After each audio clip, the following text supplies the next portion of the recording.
¿Podrán escuchar los disparos de fondo?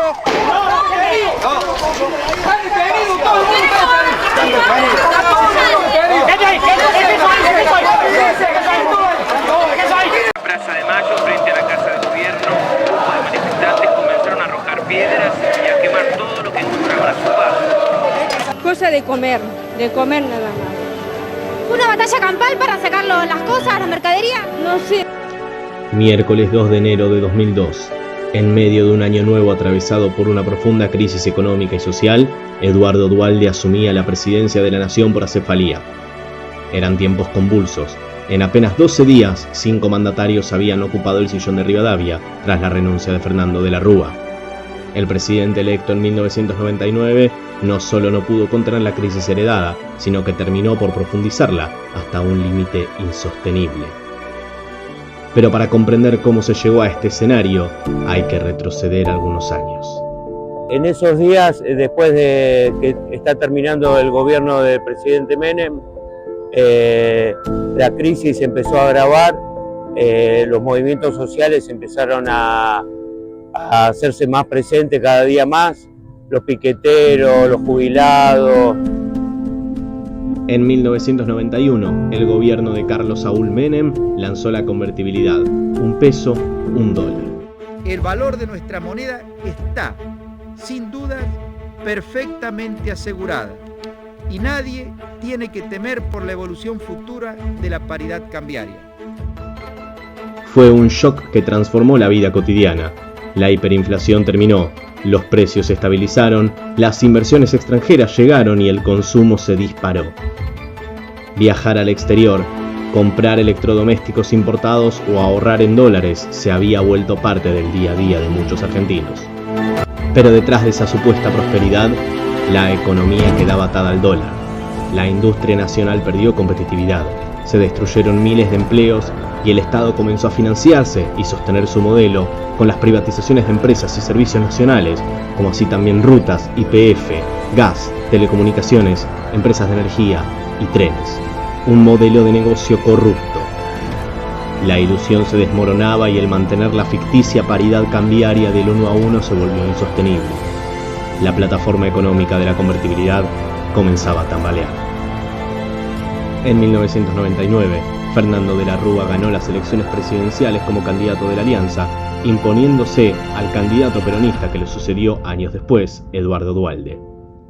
La sociedad lo eligió como un antídoto frente al desgaste del menemismo, con la esperanza de que pudiera ordenar la economía y devolver la estabilidad. Pero la recesión ya estaba instalada. El desempleo crecía, la deuda era asfixiante y el gobierno no encontraba respuestas. La alianza que lo llevó al poder comenzó a fracturarse, debilitando aún más su capacidad de acción. Y de verdad ya tenía problemas con el FMI, problemas con la inflación, problemas con la oposición y problemas internos en el partido. Para que te des una idea cómo era la situación, en aquel momento estábamos todos los canales esperando de la Rúa. Yo estaba en el 7, que era el canal oficial. Y de la Rúa nos hace ingresar solamente a nosotros, Canal 7, a las 10 de la noche. Entramos, de la Rúa empieza a escupir una vela. Esto demuestra la debilidad. Él estaba como llorando. Entonces dijimos, presidente, siéntese, tranquilo. Empieza a escupirla, se sienta y me dijo, yo voy a hablar solamente de inflación. Y en aquel momento era, si le preguntabas algo, estaba tan débil que lo destruías. Quería hacer unas transferencias, pero tengo colgada guita por todos lados. Nunca me llega, no puedo cobrar y tengo descubierto en todos lados. El regreso de Domingo Cavallo al Ministerio de Economía trajo medidas desesperadas para sostener la convertibilidad.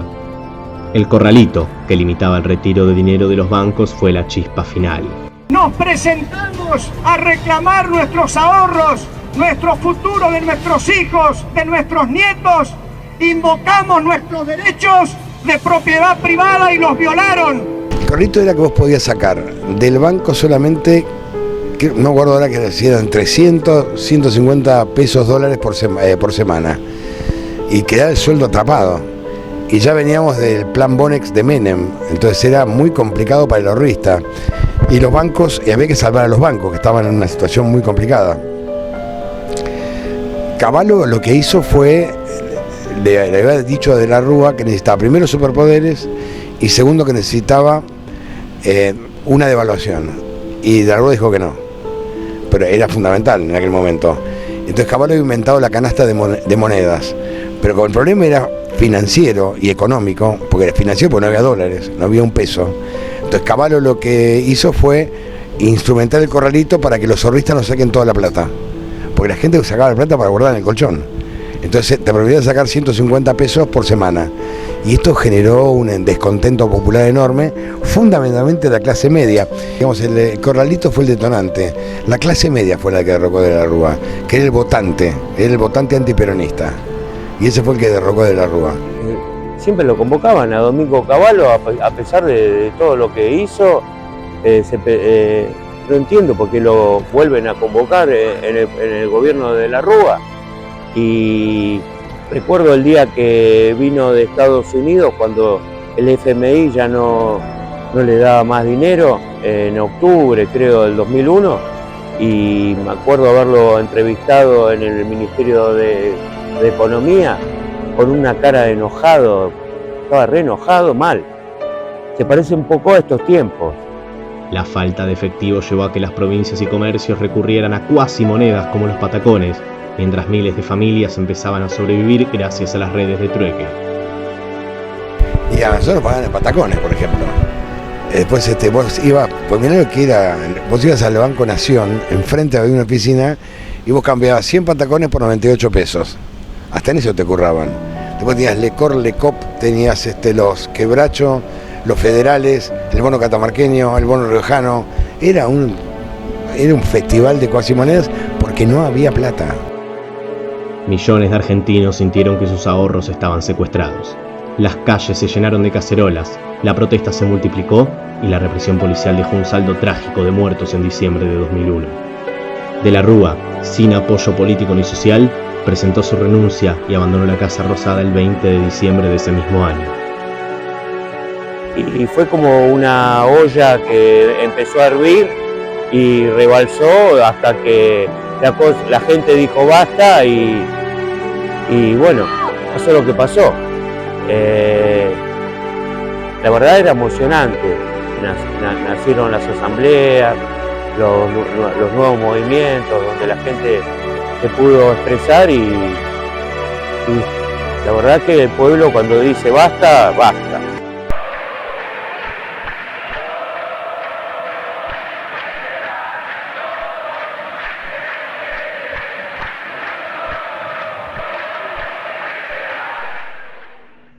El país quedó sumido en un caos político sin precedentes. En menos de 2 semanas, 5 presidentes distintos pasaron por la Casa Rosada. Adolfo Rodríguez A., Federico Ramón Puerta, Eduardo Camaño y finalmente Eduardo Duhalde, designado por el Congreso y quien gobernó hasta el 2003. El anuncio del default más grande de la historia marcó la profundidad del derrumbe. El 2 de enero de 2002, Duhalde asumió la presidencia en un país golpeado y desconfiado. La convertibilidad había llegado a su fin. Comenzaba otra etapa, la reconstrucción de la economía, el abandono del 1 a 1 y la búsqueda de un nuevo rumbo. Esta gestión, que hoy mismo comienza su tarea, se propone lograr pocos objetivos básicos. Primero, reconstruir la autoridad política e institucional en la Argentina. Segundo, garantizar la paz en la Argentina. Tercero, sentar las bases para el cambio del modelo económico y social. Significa romper definitivamente con el pensamiento único, que ha sostenido y sostiene que no hay alternativa posible al modelo vigente. Esa es una falacia teórica, que solo ha podido sostenerse en la Argentina en el marco de la falta de un debate nacional serio y profundo.